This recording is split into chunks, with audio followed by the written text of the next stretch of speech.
Halo pemirsa, berjumpa lagi dalam Berita Mataram hari ini. Sejumlah berita penting dan menarik lainnya telah kami siapkan untuk Anda dan berikut diantaranya. Tuntut pemecatan kepala dusun, warga di Lombok Timur merusak bangunan kantor desa. Seorang pemuda di Mataram diringkus polisi karena mengedarkan narkotika.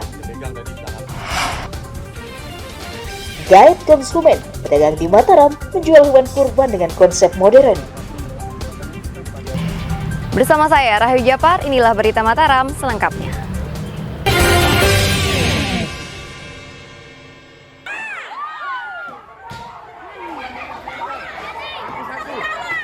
Kedatangan puluhan warga Dusun Jirian, Kecamatan Sakra Timur, Kabupaten Lombok Timur menuntut pemecatan kepala dusun mereka berlangsung ricuh Rabu pagi.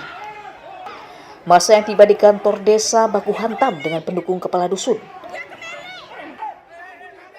Masa juga memecahkan jendela dan pintu menggunakan batu dan kursi. Masa kesal karena gagal bertemu kepala dusun untuk menyampaikan aspirasinya. Amarah warga bisa diredam setelah ditenangkan sejumlah polisi yang berjaga. Masa menuntut kepala dusun dipecat karena tidak konsisten menegakkan aturan. Kami ini bersama Pak Camat, makanya kami datang ke Kepala Dinas petunjuk untuk mereka ke mediasi. Ya, sesuai dengan apa yang menjadi tuntutan mereka. Tuntutan mereka itu kan meminta Kardus Jirian itu dipecat. Jadi bukan wewenang kita, bukan tugas kita. Kalau kita dari kepolisian sifatnya keamanan saja, ya keamanan demi kondusivitas desa kita. Betul, memang kewenangan pemberhentian perangkat desa itu ada di kepala desa, tetapi dibatasi dengan aturan. Yang paling mendasar itu kami sampaikan, pertama dia berhenti karena meninggal, mengundurkan diri dan melanggar aturan. Nah, melanggar aturan inilah perlu kita buktikan. Aturan mana yang dilanggar, seperti apa pelanggarannya. Karena itu kepala desa tidak serta-merta berani memutuskan sendiri. Pihak kecamatan berencana memediasi kedua belah pihak untuk mencari solusi terbaik. Muhtadun melaporkan dari Kabupaten Lombok Timur. Sudah mendekati pemilihan bupati. Sejumlah warga Dusun Buani, Desa Bentek, Kecamatan Gangga, Kabupaten Lombok Utara menanam pohon pisang di jalan desa yang rusak bertahun-tahun. Itulah puncak kekesalan warga karena jalan penghubung antar desa sepanjang 2,5 km tak kunjung diperbaiki. Menurut warga, kerusakan jalan yang terjadi lebih dari 10 tahun rentan menyebabkan kecelakaan.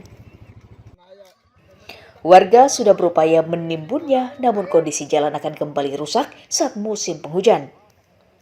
Pemda diminta segera memperbaiki jalan yang rusak seperti yang pernah dijanjikan Bupati terpilih.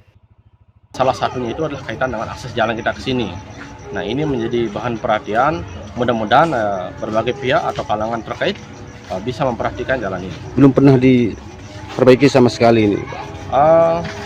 Belum ya. Jadi untuk yang sekarang ini belum. Yang terakhir itu, yang awal dulu sih berapa? Dan 2010 nggak salah ya. Kemudian pernah di Lapen, nah, tapi cuma kan kondisi Lapen sekarang mengalami kerusakan. Kita bergotong royong bersama masyarakat untuk melakukan perbaikan, tetapi selalu mengalami kerusakan. Pemerintah daerah Lombok Utara diharapkan segera memperbaiki ruas jalan yang rusak karena menjadi satu-satunya jalur ekonomi, pendidikan, dan wisata. Emi Kusuma melaporkan dari Kabupaten Lombok Utara. Sejumlah desa di Kabupaten Lombok Barat menunda pergantian perangkat aparatur desa karena terbentur aturan baru.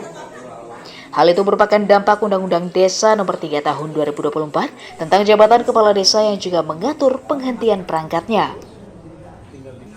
Dalam aturan tersebut, Pemda atau kepala desa tidak bisa lagi mengganti atau memberhentikan perangkat desa, namun diperbolehkan mengusulkannya ke kepala daerah.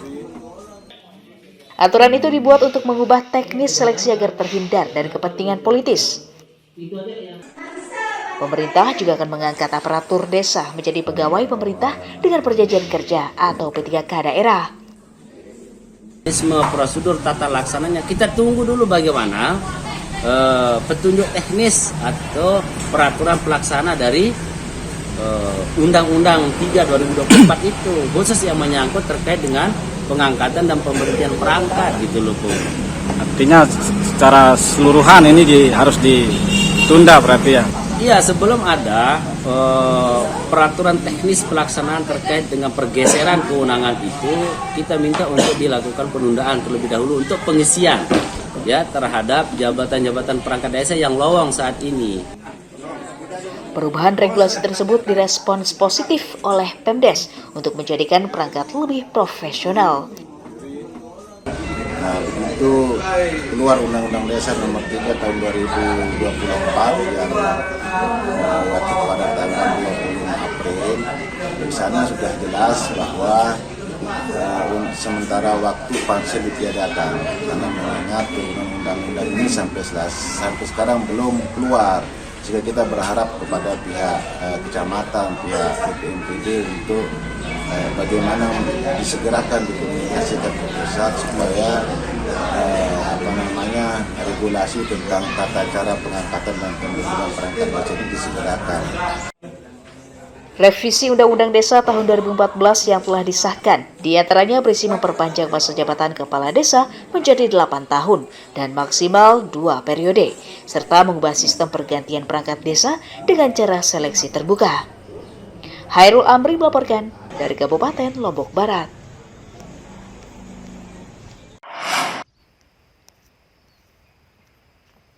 Dewan Perwakilan Rakyat Daerah Kabupaten Lombok Tengah mendesak pemerintah daerah mempercepat perbaikan saluran irigasi untuk mengatasi lahan pertanian yang kering.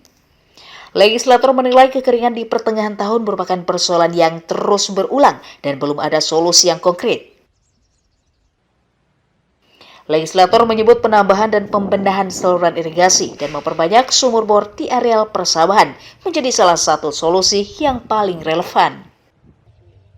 Pemda harus memperbanyak saluran irigasi baru di areal pertanian tada hujan dan memperbanyak sumber air tambahan agar produksi pertanian tetap maksimal.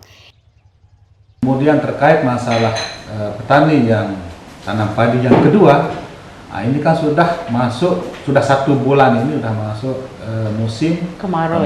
Jadi solusinya ke depannya ya harapan kami ya silakan perbaiki irigasi. Tidak ada yang tidak bisa sisir sebenarnya.